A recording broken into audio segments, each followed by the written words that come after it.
Hello, Miss Tyne here with your math lesson for today.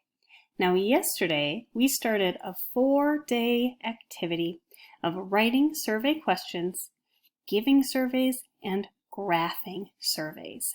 Now, we're still on part 1, creating surveys. So today, you will look at your question for a second time to add edits from your teacher. Now, as I looked through some of the survey questions that you started writing yesterday, I saw a lot of really good questions, especially some good questions about what you would like to do over the summer, or summer drinks like lemonade, or what your favorite season is. Now, I don't know about you, but after the warm weekend that we had, my mind is on the summertime. Okay, so when we are looking at our questions for a second time, we want to think about a few important things like, does my question make sense? So I gave you a sentence frame to use yesterday in your activity, and that sentence frame looked like this. Would you rather blank or blank? Now, I noticed that a few of us added just one word into that blank space, like this. Would you rather banana or pineapple? Now, if I read this question out loud, does it make sense? What do you think we need to add to this sentence for it to be a good survey question? Now, one thing we could do is we could add eat. So, would you rather eat a banana or eat a pineapple? Now, if I read that question out loud, well, it makes a lot more sense because you can eat bananas and you can eat pineapples. You could also say, would you rather juggle a banana or juggle a pineapple? Well, it's a little goofy, but it still makes sense. You could even say, would you rather balance a penny on a banana or on a pineapple? Well, that makes more sense. And there are a lot of different survey questions you could create with just the choices of banana and pineapple. A good survey question needs to be a little more specific than, would you rather banana or pineapple? Because that doesn't really ask us a specific question. The second thing that we need to think about to write our final survey question is, how many questions am I asking? Now remember, a good survey question can be answered by almost anyone, and it is specific. Now, if we want to know what most second graders' favorite color is, would we ask a question like this? What is your favorite color or number? Blue, green, 3, 11. What's wrong with this question? Now, this question is actually two different questions. Now, is blue a number? No. Is 3 a color? No. So we need to pick just one question to ask. Otherwise, it gets a little confusing. I wouldn't know which question to answer and which choice to pick. Now, we could ask instead, what is your favorite color? Blue, green, purple, yellow.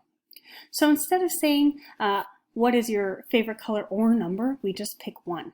Now, if we wanted to know what second graders' favorite numbers are, we could ask this question. What number do you like best? 1, 30, 78, or 6? Now, I'm giving your choices of numbers because I'm asking you about numbers.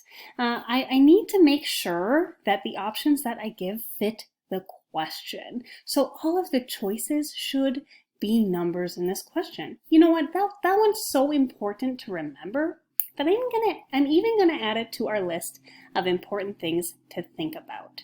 So that's the third option on my list, or question on my list, excuse me. Do my choices fit my question? Now that's really important because you know that 3 isn't a color and you know that blue isn't a number. So make sure that your choices fit. Now, one more thing we need to know about writing a good survey question, or one thing we need to ask is, do my choices make sense? Now, if you are asking a question like this, choose one thing you would like to do this summer, you need to have options that make sense. Look at these choices. Do a movie, plant, ride my bike, play outside. Now, do they all sound right when you read them out loud? Do a movie. Now, we don't do a movie like we do the dishes. We watch a movie, so let's fix that. Okay, now does anything else sound a little funny?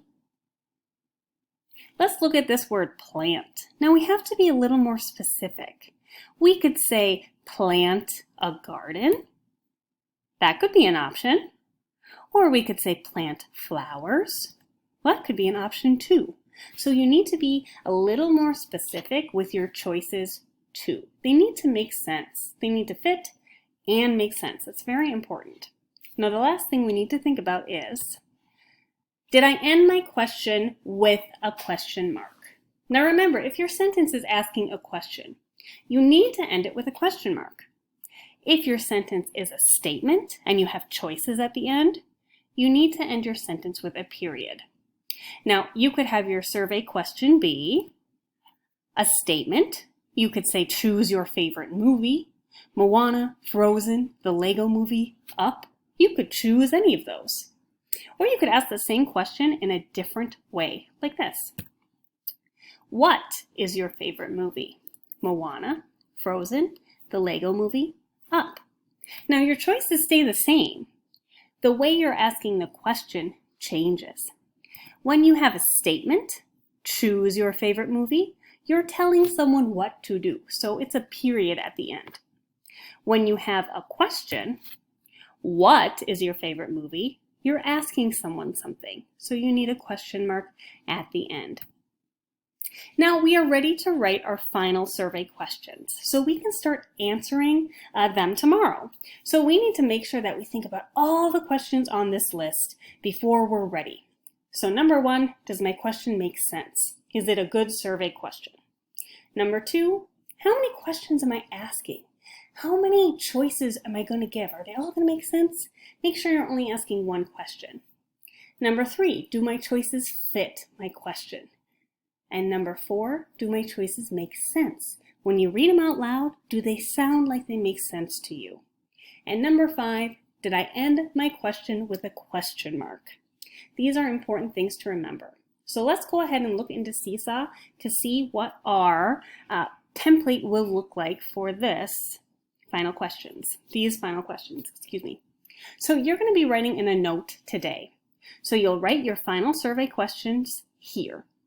Remember to add your choices if you're giving more than 2 choices. So you have your first question, write it in this space. You'll type it in. You have your second question, type it in this space. Now to get to your note to edit, you need to touch this blue button that says Edit Note. All right, good luck with your questions. You should have everything you need. I'm excited to see how they turn out and get to work.